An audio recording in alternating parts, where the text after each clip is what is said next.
With what's going on today in the economy, especially in the stock market, it gets really complicated, but it doesn't have to be. My job is to make it simple, to get through the fog. And I think I do that, and I think I do a pretty good job of that, especially why you should be buying a stock, or why you should be in the market or not in the market, or shorting. Invest wisely with the knowledge of Phil Grande at philsgang.com. When making wise investment decisions, Phil Grande has some sound reasons you should join Phil's gang. You know, when I started this, they asked me, okay, can you explain to people why they should join the gang? Gee, I thought about that. And I guess to make money.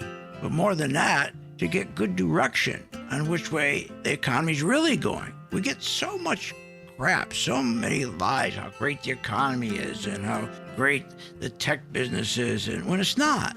The problem is we have too many people in Washington and in this industry that just don't tell the truth. The truth is everything. And here at Phil's Gang, we stick with the facts. We tell the truth. We make sure our members, are getting the best information, and our listeners, like you. We make that information available to you and make it simple and understandable. Good investing means understanding how the stock market works. Join today at philsgang.com. Want the truth when investing in the stock market? Here's how. Hi, I'm Phil Grande at philsgang.com. Listen to my radio show every day because that's where you're going to get the truth. You're not going to get the truth listening to these dopes on Fake Business News Network. The other day, Kramer said, don't listen to the banks. They're giving you wrong information. When he told you to buy Merrill Lynch, remember? And what happened? They went broke. Get the truth at philsgang.com. Join my gang, philsgang.com. Get the truth. And also listen to me on my podcast on YouTube and Rumble. That's philsgang.com. When the stock market is up one day and down the next, you need experienced advice from a pro. Hi, I'm Phil Grande at philsgang.com. I know you're sitting there watching the stock market. You're going, what? Is this nuts? Market goes up 700 points. Next day goes up 800 points. Then the market goes back down. Then it goes back up. What that is volatility. You want to invest your money and grow your wealth. How do you invest intelligently? But you got to anticipate what's going to happen with the market. And that's what we give you. Information so you can anticipate in advance what the market's going to do so you know what stocks to buy, you know what stocks to short. It's all about having good information and anticipation. You got to anticipate. The one thing you can't do is rely on your broker.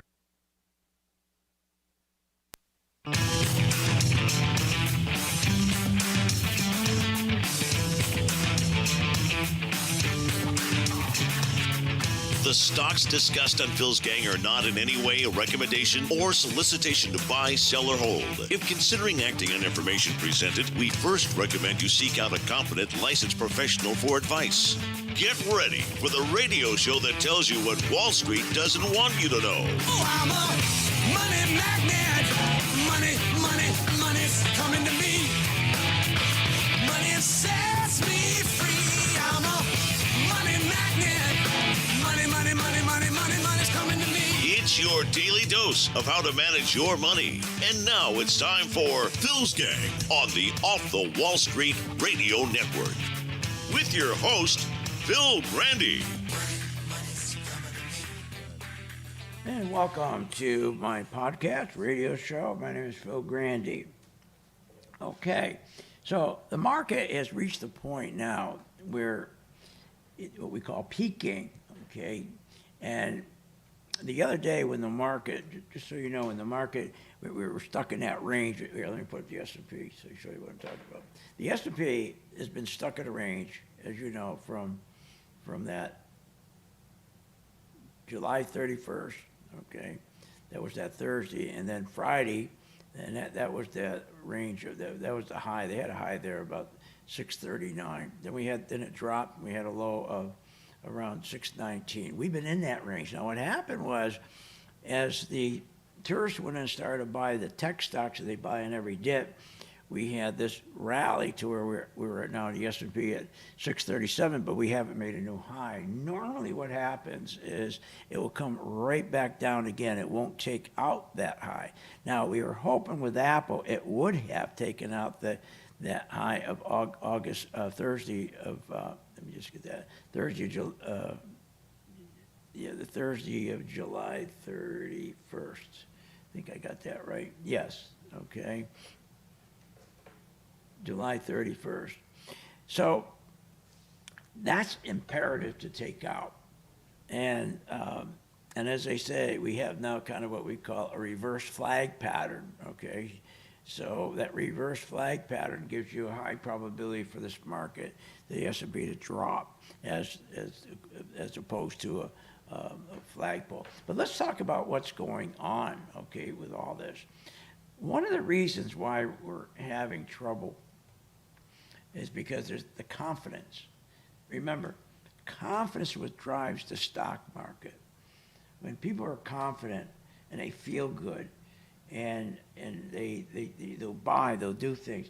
That's not what's going on right now. People are scared. That's why you're starting to see the bond market keep going down, because when the bond market keeps going down, it's telling you, okay, people are scared, they're worried, they're going after bonds, buying bonds. Now, the good news is interest rates go down, so that's good, all right? But the flip side of that is the reason they're buying it is not good, because there's just very little confidence in all the uncertainty. I mean, the uncertainty is unbelievable. This thing with the tariffs, I get so angry when I hear, oh, tariffs are fine.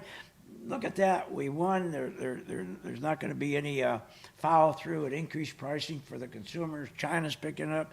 The big box stores, Walmart, all picking it up. Don't worry about it. Everything's going to be fine. That's a bunch of crap.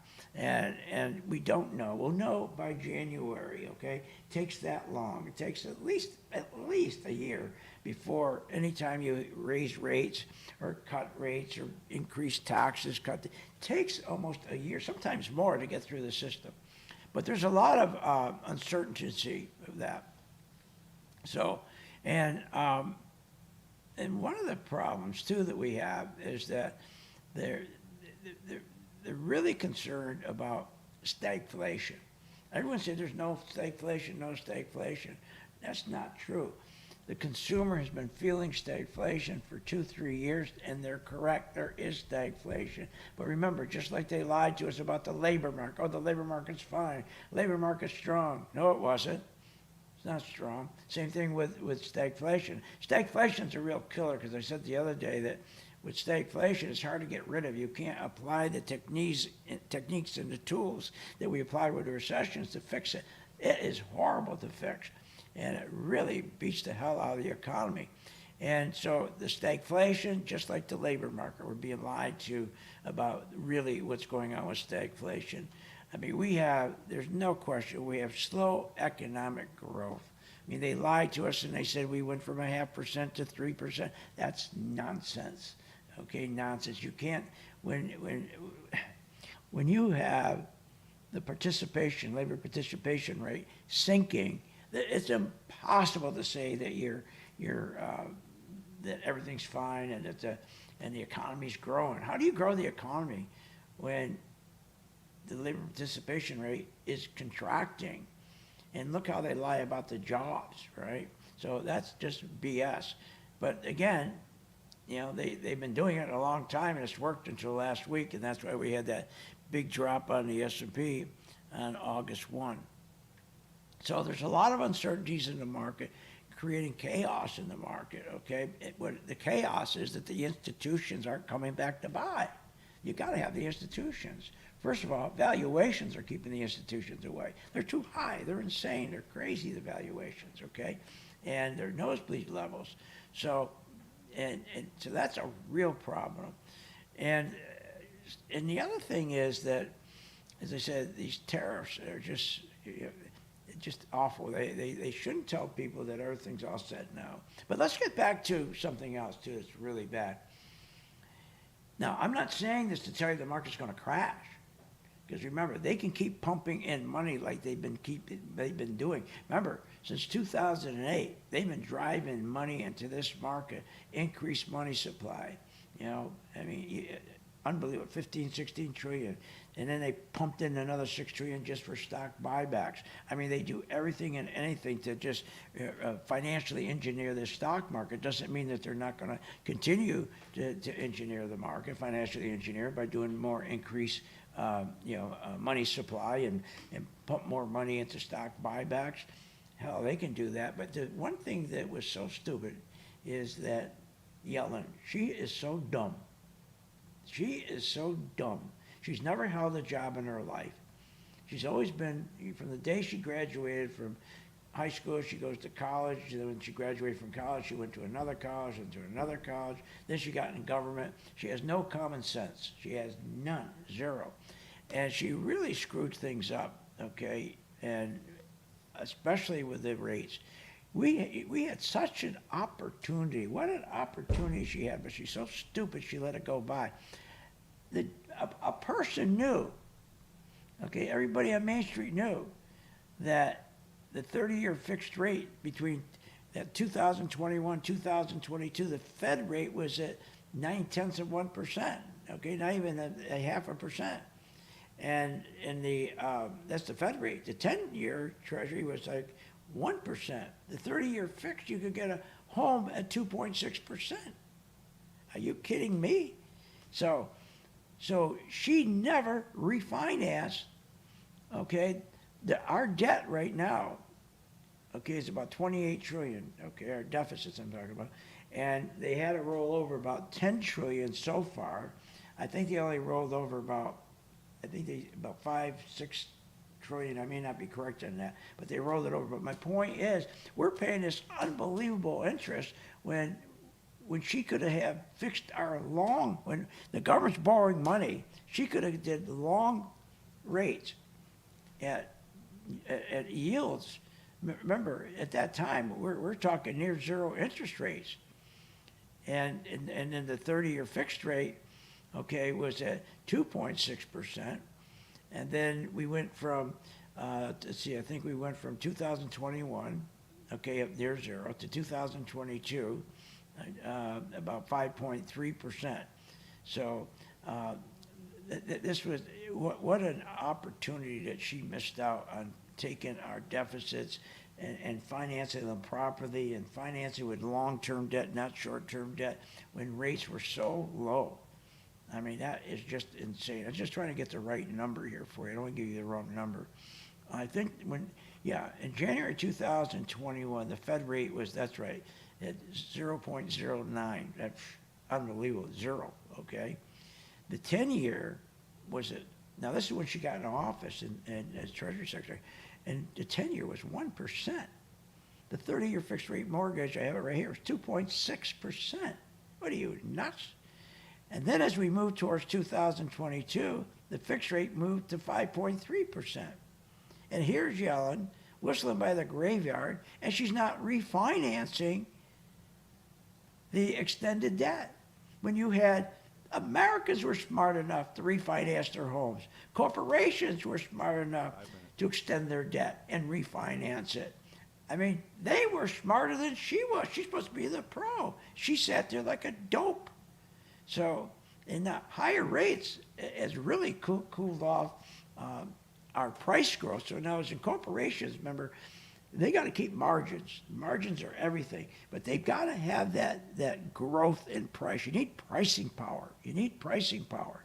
And she cut all the pricing power away. I mean, she just was so stupid. So we got all this uncertainty. And if rates continue to stay where they are right now, do you know that our interest expense will amount to about 4.5% of our economic growth? That is nuts. Just totally nuts. So the next time you see her on TV and is a jibber jabber, just remember what she's done. She's really screwed up the economy real big time. So now the rate cut decision, all right? Oh, and by the way, you're going to start hearing, I'm telling you this right now, because she screwed up, that was my point, I forgot my point. Because she did it, she screwed up, you watch.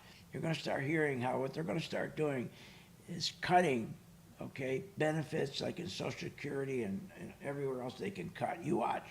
Remember when I said this? I remember on August 8th when Phil said they're going to start talking about cutting benefits, okay, Social Security and these programs. Oh, yeah, they're going to cut it from somewhere. Well, when they do, just remember it was because she was a dope and she didn't take advantage when everybody else, the average homeowner, was out there refinancing. Every small business in town was refinancing their fixed debt and their lines of credit. Oh, my God. So, but the rate cut decision everybody's depending on right now is what's driving the market, that they're going to cut rates. I don't see how they're going to cut rates, because the deficits keep growing. And when the deficits keep growing, and we're in the middle of stagflation, which there'll be a bit, when the deficits keep growing, you can't go in and cut rates, okay? And the deficits are remember why we're in such a mess with these deficits. And it's strangling our economy, it's straining our economic growth. Because remember, deficits, Congress, instead of doing the hard lifting and say, look, we got to grow our economy, so let's get in there and create and help small businesses. Let's fund small businesses. Let's put a lot of money into small businesses, because that's where all the jobs come from. That's where our economic growth comes from, with small businesses. But they didn't do that. And instead, Congress said, look, never mind. Let's not worry about small businesses, and let's not worry about all businesses. We could care less, okay, that they're not going to put in, the ideal thing is to increase your business investment, you increase productivity, you increase wages, you increase savings, increase spending. They don't care about that. They give a damn about that. They don't care. So deficits for Congress, especially during all these election years, right? The past election year, 22, 23, 24, they want to make things look good. So what do they do to spark, okay, what am I trying to say? To spark wages, to spark home values, to spark job increases. It's all phony. Well, deficits.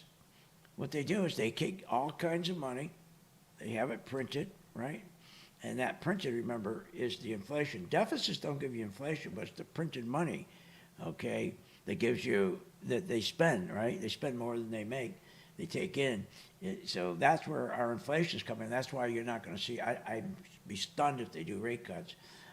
But these deficits right now, what they do is they think, look, the economy's not doing well. We got to tell people the economy's doing great. So let's just put a spark in this economy. So let's just spend on social programs and building airports, all this stuff. And this way here, wages will go up, home values go up, jobs go up, but they're all temporary. They're all temporary. But the government does that. That's what they always do. Instead of doing the right thing and saying, look, let's print money, let's put it in the hands of small businesses, let's really drive small businesses, and let's put it in the hands of instead of giving businesses, CEOs money to do stock buybacks, they give them the money and tell them to do stock buybacks. Why don't they tell them, you're not going to get the money for stock buybacks. You're going to use that money, or we're going to cancel it. You're going to use that money to grow the economy.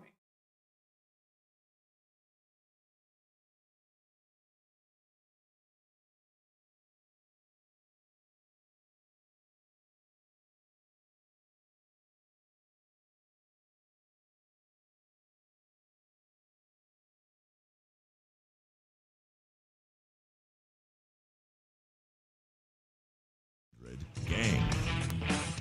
At St. Jude Children's Research Hospital, we're fighting against childhood cancer every day. At the heart of this battle are our donors. Most of us want to make some type of difference in the lives of others. St. Jude does miraculous work. The fact that no one has to pay, it's a place where everyone is treated as an equal. Everybody is welcome here.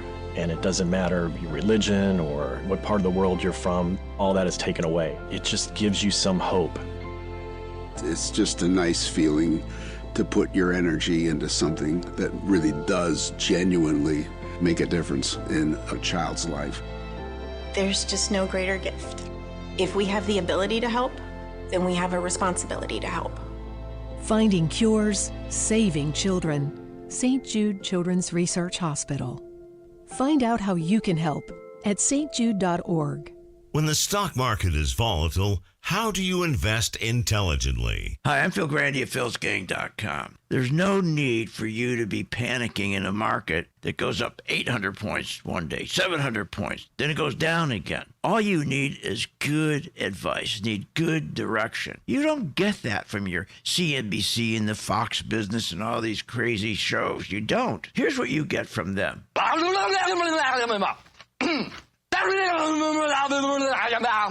Thank you, Jim Cramer. But this is something that this really bugs me. Listen to this. Our responsibility begins and ends with our partners and our shareholders, and that's it. What? Their responsibility is to their partners and shareholders and not to you? Check my site out, philsgang.com. When the stock market is up one day and down the next, you need the experience of Phil Grande at philsgang.com. What a difference it makes in your financial life. philsgang.com. It works.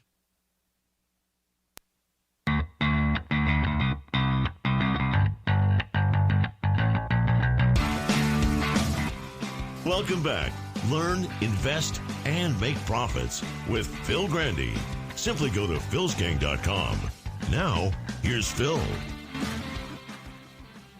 The labor market data we still think is continue to think is the best data we have on the economy, and that shows a 4.1% unemployment rate. It shows wages, still at a healthy level, but moving ever closer to what we would regard as long-run sustainable, consistent with longer-run productivity and 2% inflation. So the labor market is actually still quite solid.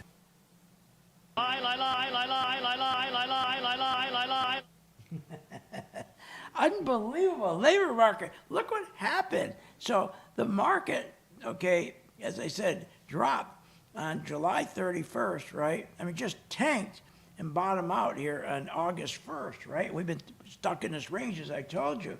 The labor market, is he kidding me? Why is he saying that? It makes no sense at all. Just like they always lie to us about the labor market. And then listen to this. This is another one that's unbelievable here. They're talking about, listen to this one. The consumer's in solid shape, and that spending is at a healthy level. Consumers in a solid shape. The spending level is incredible because it's all debt. It's debt. It's credit card debt. Everything's debt. They're up to their neck in debt. We see that they have historic delinquencies on their house payments, their car payments. I mean, they're in such bad shape. The only thing that kept them alive, okay, was credit cards and availability of credit. But rates are up. Rates are up. They're no more at 0%. And everybody, and the market's been rallying, exactly. The market's been rallying after that low that was put in on August 1st, last Friday. It's been rallying on a bunch of BS. Been rallying on the message out there or the narrative out there. Wow, the economy's strong, right? The labor market's weak, so they're going to cut rates. Then he comes out and says the labor market's okay. Well, which is it? You can't have it both ways. So he's wrong. So again, and the sad thing with these deficits, I always tell folks is that, look, there's nothing worse than these deficits. They're created on purpose. They're financially engineered, so it sparks a temporary, unsustainable increase in wages and home values and jobs, and it all goes away. When you spark wage increases, home values, and job increases, it's when you have increased investments. You're piling money into productivity. You're piling money into new machinery, and you're increasing productivity. So you got to have great business investment, and then you increase with that great business investment. Then you increase productivity, and you increase jobs, increase wages, increase savings, increase spending. We haven't had any of that in the last 10 years. It's always the same thing. Let's get rates down to zero. So, but the market's having a difficult time here, okay? The spiders, I thought for sure they're going to break out. If they don't break out by at least Tuesday with good volume, in other words, when you go back and you look at the spiders, and when the market dropped, okay, between that, July 31st and August, August 1, look at the volume, huge selling volume. Now look, when they're starting to rally the market, when they came in on Monday, they started to rally the market. Look at the volume going back up. What you identify is we have more sellers, more people are selling their stock than buying their stock on the way up. And that's a real, that's a terrible problem. That's what's going on. So, and again, when I play these cuts, it just makes you nuts because it's not, this one here always gets me too. The U.S. consumers is proving themselves to be very resilient, and you're seeing it from every. They're not resilient. They're only resilient when they can get another credit card. That's it. If that wasn't the truth, then why is it that, again, the consumers are in such trouble? But also remember, it's important to another thing what they're doing, it's important to remember that the bond market, if you want to know which way the market's going to go, if the market's going to correct, if the market's going to correct, there's one thing that has never failed us, is the bond market. The bond market has always, historically, identified for us if we're going to have a correction or a market crash way before it occurs. The bond, not CNBC, not Fox Business, not Bloomberg's, the bond market. The bond market's your friend. Because the one thing about the bond market has such historic, success is because it signals a recession, it signals a correction, it signals a market crash way before it occurs because the key indicators are the inverted yield curve, which is simply, everybody makes such a big of inverted yield curves, they make it so complicated for people who don't understand it. It's real simple. If you look at the 10-year Treasury yield, you always want interest on the 10-year Treasury yield much higher than you do on the 2-year, and it makes sense. If you're going to loan to the government money for a long period of time, you want interest. You want a lot of interest. 10 years, you want some interest. If it's short time, then the interest is much less than a 10-year. But the bond market's wonderful because it will catch when all of a sudden the yields start to invert. All that means, we hear version, all that means is that all of a sudden you start watching that 2-year yield starts going up, your 10-year yield starts coming down, right? It's not telling you you're going to crash today or going to have a correction today. And my God, I've been telling my gang members we could go up for another 10 months or even a year, maybe even 2 years. I mean, one thing Trump likes, he loves the stock market. He always has convinced himself that the stock market, as long as you got the stock market up, everybody's going to love you. They're going to call you successful. They're going to say your plans are successful. And that's why he drives the market. That's why every morning when you see the market go down 300-400 points on the close, right? And think, well, next morning it's going to be down, and next morning it's up 100 points because he gets his plunger team together, and what he does is he buys futures, index futures, before the market opens. And so that's why you see let's say you close down, let's say 100 points, the next morning it opens up 75 points to the good, the implied opening, right? It's always green. That's how they do it. But the inverted yield curve is wonderful because it gives you such a opportunity to position yourself to start getting, taking profits, get ready to sell short. Most people don't short. I don't understand. Well, I shouldn't say that. I understand because they put the fear of God into you. Because the one thing that you understand that they don't want people shorting. Wall Street doesn't want people shorting.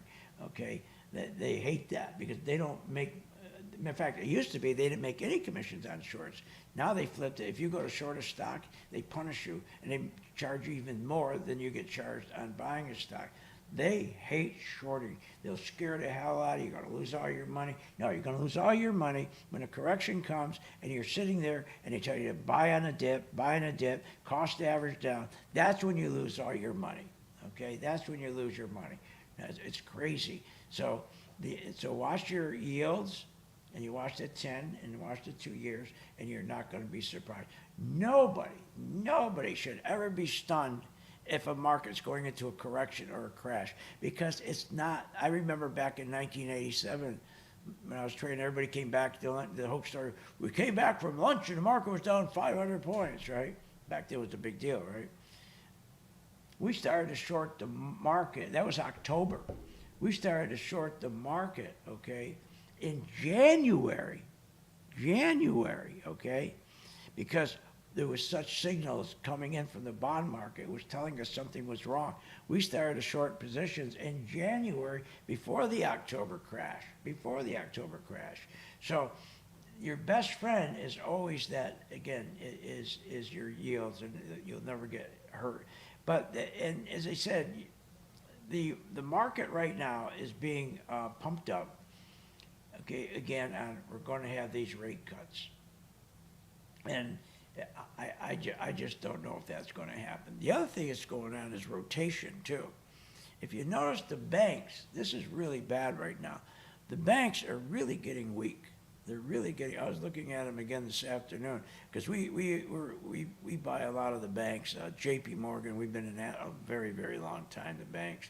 And as soon as you see JP Morgan with a head and shoulder like we have right now, then especially if JP Morgan is trading right now at around 288. If JP Morgan drops below, let's say, if it starts dropping below around 283, watch out, because if the banks start going down, you got a problem, okay? Big problem, because confidence is gone.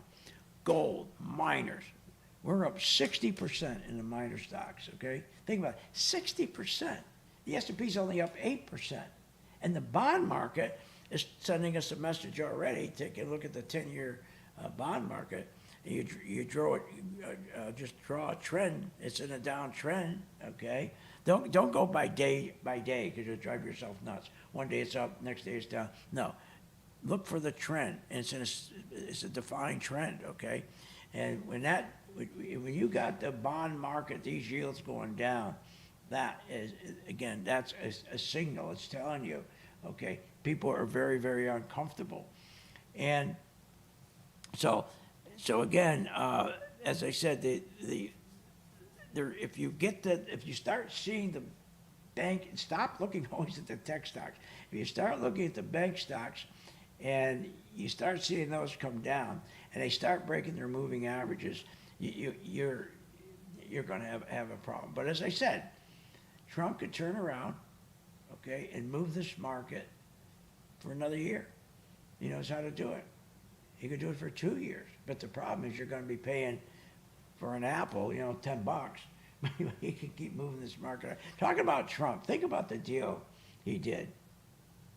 So that was amazing. You got to give him credit. So he tells Apple, look, I'm going to put a 50% tariff on you because I don't want you to keep buying your chips from China and then going ahead and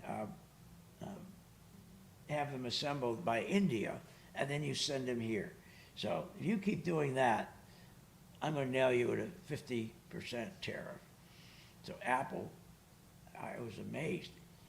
Apple broke, and now Apple said they're going to put $100 billion into building a state-of-the-art, end-to-end American silicon supply chain, and they're going to make they signed a deal, but they're going to make a deal now with Samsung to manufacture the chips in the U.S. So what the deal they've done was great.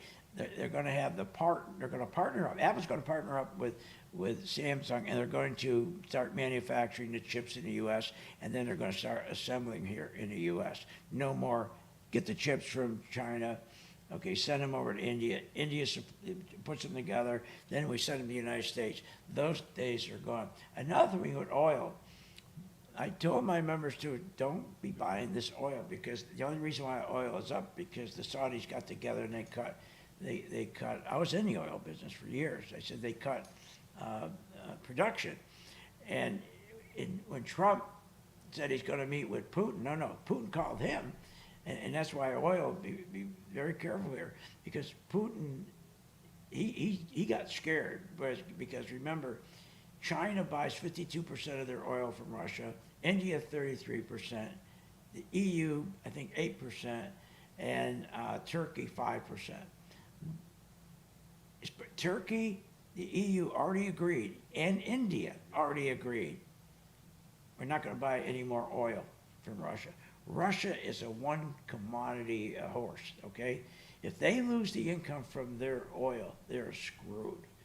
So the oil prices, I was in that business for 25 years. And when oil, you always want to buy oil when oil's down below $65 a barrel, because we can't make money on oil below $65 a barrel. And so what starts happening is, as it drops below 65, around $60, every big commercial company, they start hoarding, okay? Airlines start hoarding jet fuel, kerosene, that's all it is. And so there's going to be an opportunity here, because he's going to, I'm telling you, you're going to see, I think Putin is going to get really scared here, because remember what Reagan did, okay? He caused Russia to go broke. Remember that? And remember, he got the Iron Curtain down and all that. If Russia doesn't stop, oil is going to just go crazy. It's going to go crazy. So he's going to have to stop. Okay, this war. Otherwise, he's going to lose big. Phil's Gang with your host, Phil Grande, on the Off the Wall Street Radio Network. Off the Wall Street Radio Network. Remember to visit Phil's website at philsgang.com. That's philsgang.com. Or call the office, 877-600-4264. That's 877-600-4264. It's up to me to